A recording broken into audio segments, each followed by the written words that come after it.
Hey, welcome to ColorUp. I'm here at Casino Quiz with David. How are you? Yeah. Glad to be here. So I was here last night at the grand opening. It was awesome. If you haven't been to Casino Quest, Las Vegas Strip, get out here. You got to see it. So, but I wanted a question because you're a long-time experienced dealer. Right. I have a little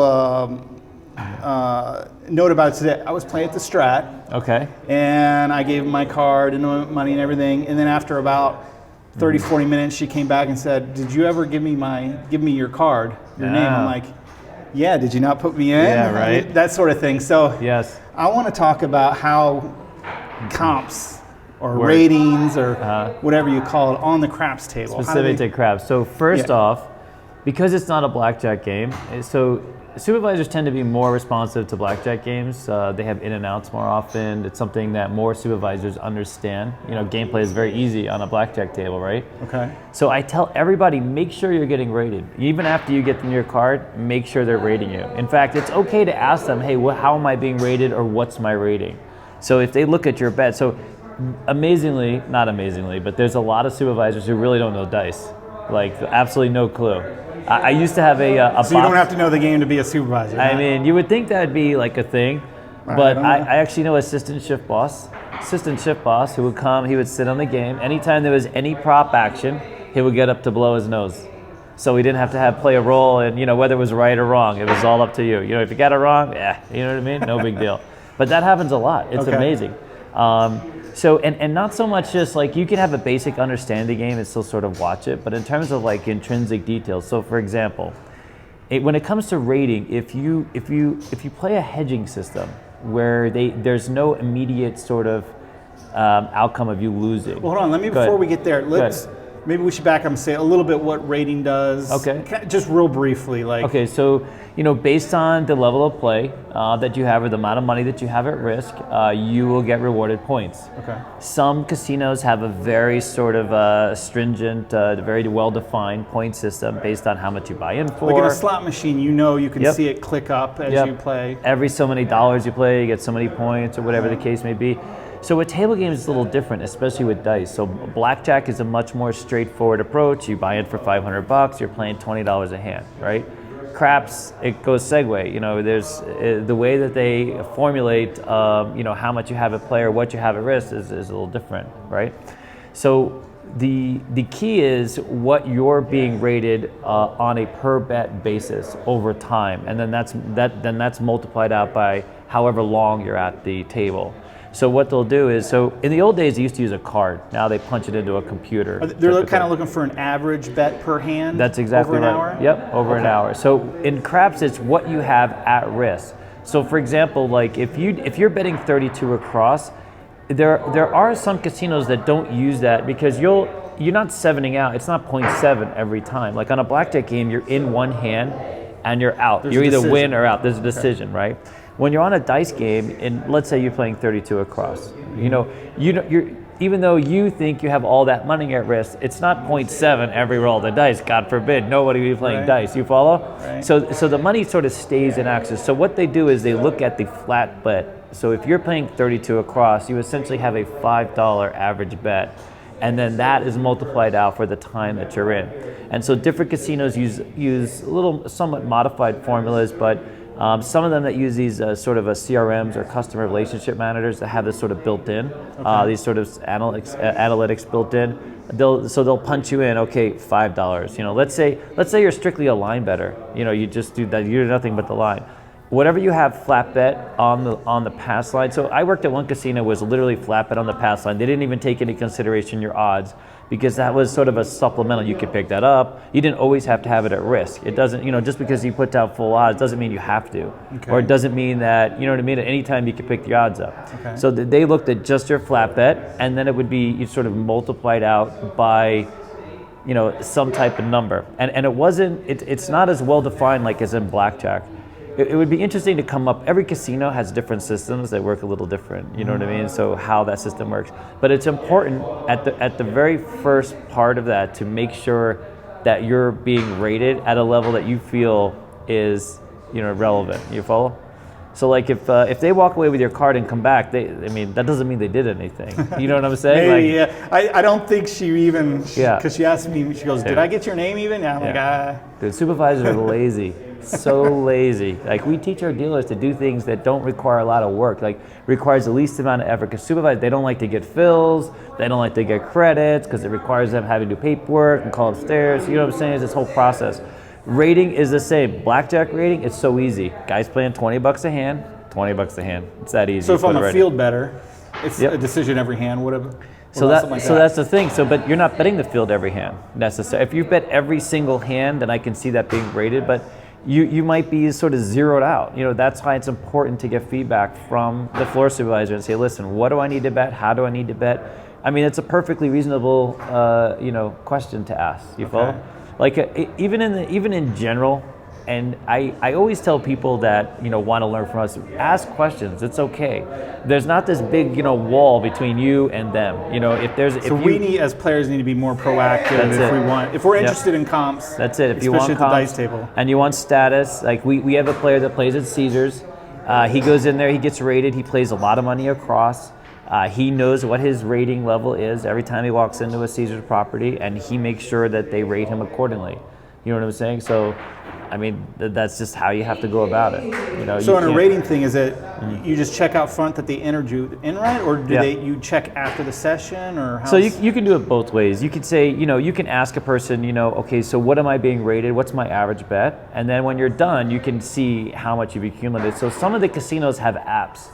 You can see how many points you got or generated. And if there's a huge discrepancy in that, you obviously know, like if you play often at the same casino and you're playing the same kind of action, and 1 minute you get 100 points, the next minute you get 5,000 points, you know that maybe you need to sort of clarify how you need to be rated. But dice is a tricky game, dude. It's anywhere you go, you're going to run into a lot of discrepancies, especially on some of the system plays. Okay. So unfortunately, for a lot of people that like playing systems, a lot of diehard dice fans, there are supervisors that literally walk up to the game, hate your system, and rate and zero you out. Like, especially if you're playing a do and don't system. If you're playing a hedging system, very often, I have been a pit manager for a dice, and my floorman would just constantly zero out. Zero. Especially like even if you're like a DC better, you're going, because remember your DC bet, right? When it goes through, let's say you're doing a DC, and then you're going with a place bet, to hedge it, this type of thing. So that bet is only at risk for that one roll. Right. It's not at risk like on a blackjack bet every 10 seconds or whatever the case may be. It's only at risk for that, and they'll just zero it out. They'll see you hedging. Even though you are risking. Yes, but momentarily. Right. And the DC is an optional bet. You can come up from from behind all the time. You know what I mean? Like, you don't have to leave it there either. So even though you end up behind the number, there's always the option to take it down. Well, you could take any bet down except for the pass. So I mean, except are for you saying a only the bet. pass should they? All I'm saying is this: if a floor supervisor hates your action, he's going to hate your comps too. You know what I mean? This is the problem. Seriously, it's you got different supervisors coming in. Butthurt supervisors that can make judgment calls. Like, so on blackjack, you can't do that. Because it is what it is. It's got $25 here in this well-defined area, and there's X amount of hands going out per hour, right? Mm-hmm. Craps is very loosey-goosey. It's just very hard to define. Because like even if you say, okay, I have this $75 in the DC, and it's literally at risk for that second, it's only at risk for the next roll. It's not the same roll every single time. You follow? Like this bet here on blackjack is literally at risk all the time.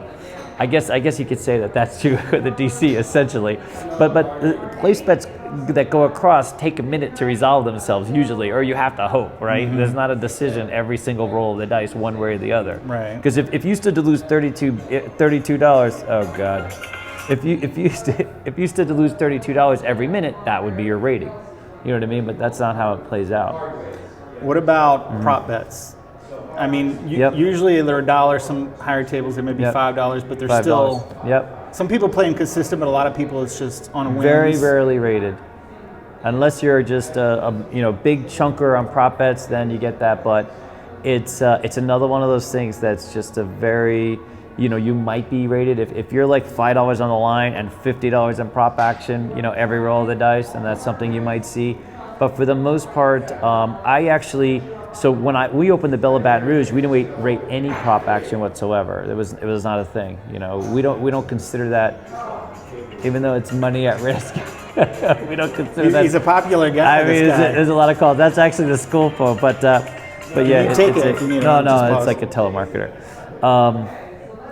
Yeah, so it really just depends on the casino. It depends on how often you make these bets, and to mostly it matters like who your supervisor is, who's rating you in a big way. If they don't know dice, they're not going to include prop bets. They're going to give you. They're trained to just look at the one flat bet for a cross. So if you're a place better, even if you're just betting $6, 6 and 8, or $12, they'll take one of those bets, use one of those bets. The best way to get rated is a line bet, is just literally any kind of flat bet, any kind of contract bet on the layout, like come bets, those types of things. That's bad news for me. I'm more of a place better than a line better. Me and you both. So that's a thing, right? So, but come betters, because you literally have that money at risk. You can't take those down, the flat bets at least.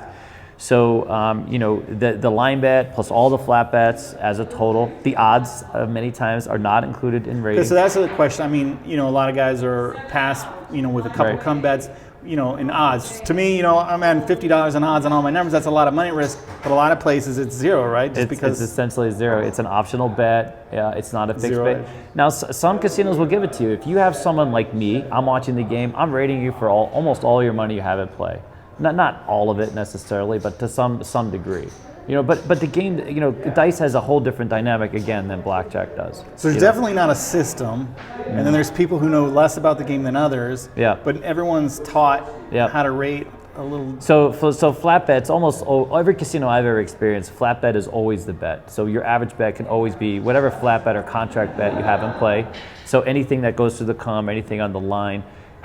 Place bets, come bets are sort of optionally given weight depending upon who your floor supervisor. That's why, like I said, it's very important to have that conversation up front, so you have some reasonable expectation of the kind of points you'll get. You know what I mean, and what kind of rewards you get. It's that simple. What about buy-in? Yeah, how does that affect it or play into it? It's amazing. Like, I have seen people buy in for $1,000 and be rated out 0 on some types of systems. So the buy-in isn't as important as the money that you have at risk. I know I've seen players that have like this silly buy-in, and then they do these little weird C&E parlays, and they try to do $10 increments. And there's this one guy in particular. But ultimately, out of that $1,000, he only has like $50 in play. He's just trying to get rated. A lot of places you see, like in books or online, they're like, "Hey, this is the trick you do. You buy in for $1,000. You only risk 100. There's no thing. I mean, that's not a thing. Yeah. Okay. So if you're not in a position where you can lose that money, like casino doesn't care. You can come with $10,000, play 100, buy in for 10 grand, have everybody sign paperwork, yada yada, but they don't care. But part of that is, you said they come up, they look at your buy-in, they look at your first couple plays, and then they're out. Yeah, they're on their phone or whatever for the next half hour. That could be. So a lot of dice pits have done away with box people or permanent supervisors. A lot of times these games are supervised for the dealers. Like Bally's, for example, has a lot of games, and there's like one supervisor every now and then traipsing through, who's just literally pulling cards and rating people. So in those cases, yes. So there you go. So move a lot of money out there. You like see him coming. Here it comes. Here's my 50. And the dice aren't even out yet. The dice are up there. They're where the stick man hasn't even moved the dice, and then you just swap it for $5. Yeah. So you don't have a lot of good news for me here today. Not for rating. It's weird because I've been asked this question before. Even dealers are curious how the rating is done.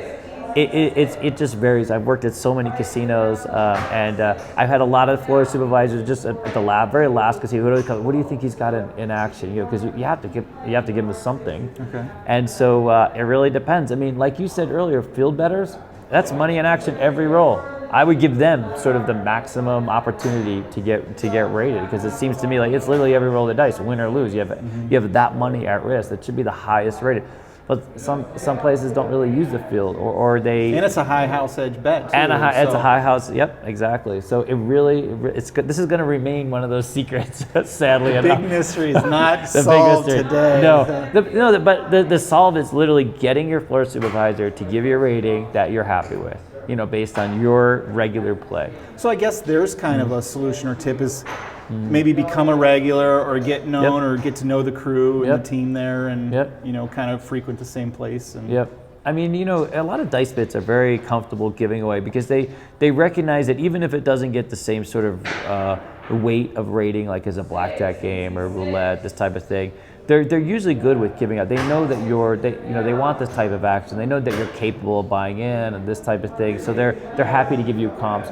In fact, my recommendation is go to casino, play at casinos, A, that have lower limit tables, and B, that have where the supervisors have comp privileges, where it's not completely based on points. You know what I mean? If you find that out by just asking. You can ask, or you can go online. There's a few sites that I think have that information. I'm not sure where exactly, but that seems to me like there's certain properties in town where the pit managers themselves have the authority to sort of give you a comp. Some station casinos, if they like your level of play, you don't have to wait for the points to sort of add up. So if you're coming in and doing some Mickey Mouse strategy, though, even though they know they can give you comps, you're being kind of a pain in the rear, right? This is the one thing. So I love.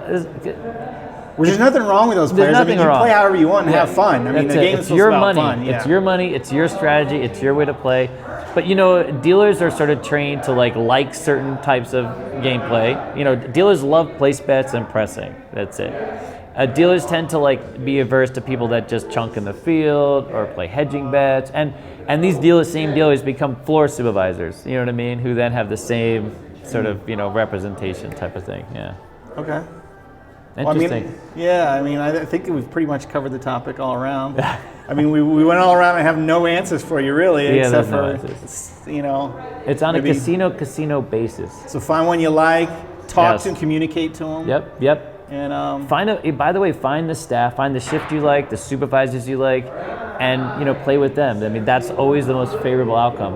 Especially even if you are a system player, go to the table, go to the casino that seems to not care. You know what I'm saying? Like that treats you more favorably. There's absolutely casinos in town that seem more adverse to that type of play. In fact, we get them here that come here, and they ask for feedback. There's one casino in particular during day shift where the supervisor just hates hedging systems and gives players a hard time, zeroes them out. Don't play there. You know what I mean? Yeah. Find the dealers that you like, find the supervisors that you like, find the rating that you like. And just enjoy yourself. Yeah. Good advice. Good. So we're here at Casino Quest. If you want to practice strategies, or you got a group of friends, you want to play poker, craps. They got all the table games here, right? Everything. So just a small flat rate, really small. You don't lose no money at risk. No money. You just have fun and that's it. Learn, play, or master the games. Yeah, you want to. I mean, there were in here a few minutes ago. There was a guy just practicing. He comes in. Yep. I think he's a regular now, right? He's a regular. He's a setter. So he just wants to throw the dice. Yeah, he doesn't have his own table, and he just comes in and sets it. I mean, you can't beat the price to do that here. We have another guy who's working on. He works out a few systems every night, and then he goes out and plays. Yeah. So definitely stop in Casino Quest and then head out right outside on the strip. So there you go. All right, good stuff. Until next time, good luck care, on guys. Coloring Up. Bye.